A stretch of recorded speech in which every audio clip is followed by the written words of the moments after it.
தாய் தமிழுக்கும் தந்தை திரு நாட்டிற்கும் அவையிலுள்ள ஆன்றோருக்கும் சான்றோருக்கும் இங்கு வந்திருக்கும் பேரறிஞர்களுக்கும் என் முதற்கண் வணக்கத்தினை தெரிவித்துக் கொள்கின்றேன். நான் தற்பொழுது திருக்குறளை குறித்து ஒரு சிறிய உரையினை உங்களிடம் சமர்ப்பிக்க வந்திருக்கிறேன். திருக்குறள் என்றவுடனே நமக்கு ஞாபகம் வருவது திருவள்ளுவர் 1330 குறள்கள் 133 அதிகாரங்கள் அதுதான் நமக்கு ஞாபகம் வரும்.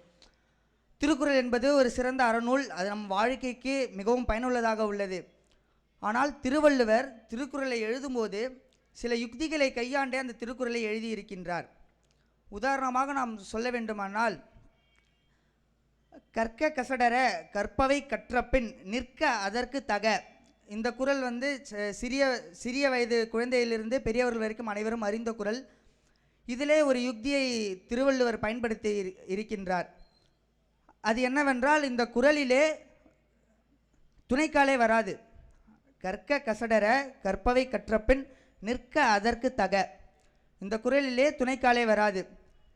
இதன் மூலமாக திருவள்ளுவர் என்ன சொல்ல விழைகிறார் என்றால், நாம் கற்றதுபடி அதனுடைய பொருளை உணர்ந்து நம்முடைய வாழ்க்கையிலே சரியாக நிற்போமானால் யாருடைய துணையும் இல்லாமல் நாம் வாழலாம், யாருடைய காலையும் பிடிக்காமல் நாம் வாழலாம் என்பதையே வள்ளுவர் அவர்கள் துணைக்கால் எதுவுமின்றி அந்த குறளிலே கூறுகின்றார்.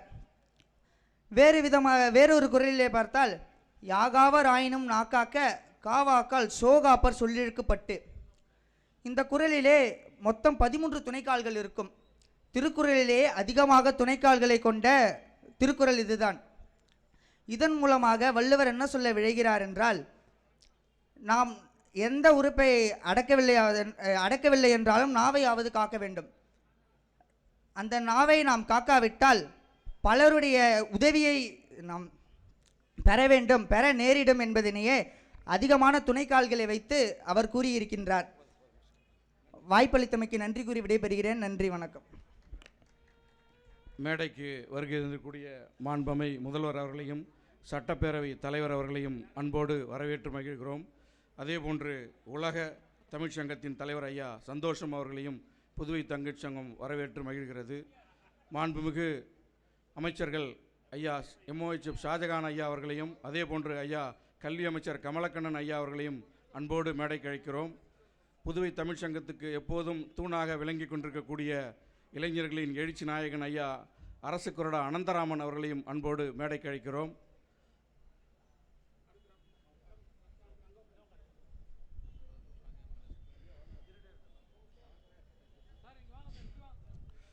வாழ்த்துறை வழங்க வருகை புரிந்துள்ள முன்னாள் நீதியரசர் ஐயா சேது முருகபூபதி அவர்களையும் அன்போடு மேடைக்கு அழைக்கிறோம்.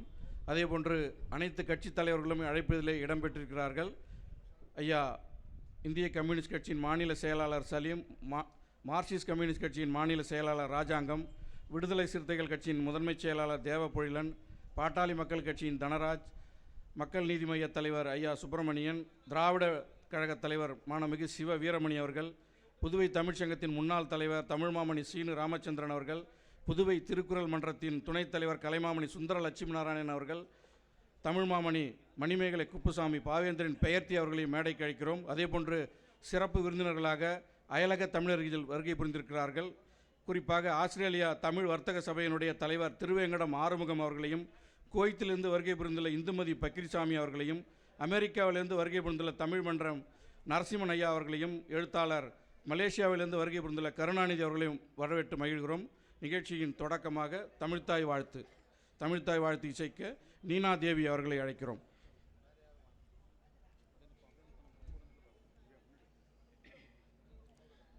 வாழ்வினில் செம்மையை செய்பவள் நீயே, மாண்புகள் நீயே, என் தமிழ் தாயே, வீழ்வாரை வீழாது காப்பவள் நீயே, வீழ்வாரை வீழாது காப்பவள் நீயே, வீரனின் வீரமும் வெற்றியும் நீயே, தாழ்ந்திடும் நிலையினில் உன்னை விடுப்பேனோ, தமிழ் என் நாளும் தலை குனிவேனோ, சூழ்ந்தின்பம் நல்கிடும் பைந்தமிழன்னாய், சூழ்ந்தின்பம் நல்கிடும்